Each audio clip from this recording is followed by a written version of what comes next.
Sir ನಮಸ್ಕಾರ. ಇನ್ನು Lakshmi inputs ಕಂಪನಿಯ ರಾಧೆ ಸೌತೆ ತಳಿ ಬೆಳೆದಿದ್ದೀರಾ. ನಿಮ್ಮ ಅಭಿಪ್ರಾಯ ಆಮೇಲೆ ನಿಮ್ಮ ಊರು ಯಾವುದು ಅಂತಂತ ತಿಳಿಸ್ಕೊಡಿ. ಸರ್, ನನ್ನ ಹೆಸರು ಮಂಜು ಅಂತ. ಹಾಂ.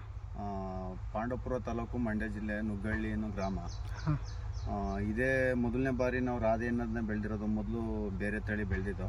ಇದು ಚೆನ್ನಾಗೈತಿ ಅಂದ್ಬಿಟ್ಟು ನಮ್ಮ ಸ್ನೇಹಿತರು ಹೇಳಿದ್ರು. ಅದರಿಂದ 6 ಪ್ಯಾಕೆಟ್ ತಂದು ಹಾಕಿದ್ದೀವಿ. 6 ಪ್ಯಾಕೆಟ್ ತಂದು ಹಾಕಿ ಇದು 5 ಕಟ್ಟಿಂಗ್ ಆಗಿದೆ. ಈಗ 6ನೇ ಕಟ್ಟಿಂಗ್ ಬಂದಿದೆ.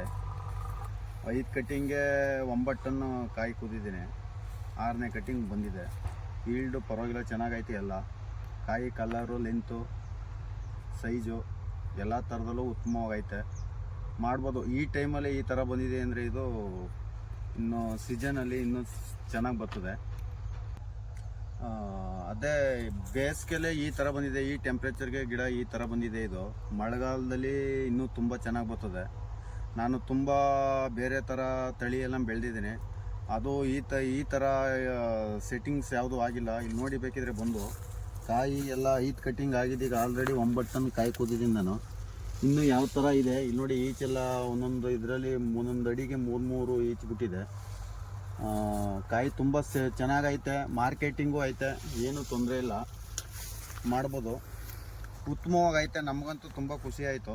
ಅದು ಈ ಟೆಂಪ್ರೇಚರ್ಗೆ ಈ ಥರ ಬಂದಿದೆ ಗಿಡ. ನಾವು ಬೆಳೆಯೋಕ್ಕೆ ಆಗಲ್ಲ ಅಂತ ತಿಳ್ಕೊಂಡಿದ್ದೋ. ಚೆನ್ನಾಗೈತೆ, ಮಾಡ್ಬೋದು ರೈತರು. ಈ ಟೈಮಲ್ಲಿ ಈ ಥರ ಬಂದಿದೆಯಲ್ಲ, ಇದನ್ನು ವರ್ಷ ಪೂರ್ತಿ 12 ತಿಂಗಳು ಮಾಡ್ಬೋದು, ಏನೂ ತೊಂದರೆ ಇಲ್ಲ. ಈ ಟೆಂಪ್ರೇಚರ್ಗೆ ಈ ಥರ ಬಂದಿದೆ ಅಂದರೆ ನಾರ್ಮಲ್ ಟೈಮಲ್ಲೆಲ್ಲ ಇನ್ನೂ ತುಂಬ ಚೆನ್ನಾಗಿ ಬರ್ತದೆ. ರೈತರು ತುಂಬ ಖುಷಿಯಿಂದ ಬೆಳಿಬೋದು ರಾಧೆ ತಳಿನ. ಚೆನ್ನಾಗೈತೆ ತಳಿ. ಮಾಡಿ ರೈತರೆಲ್ಲ ಬದುಕ್ತೀರ.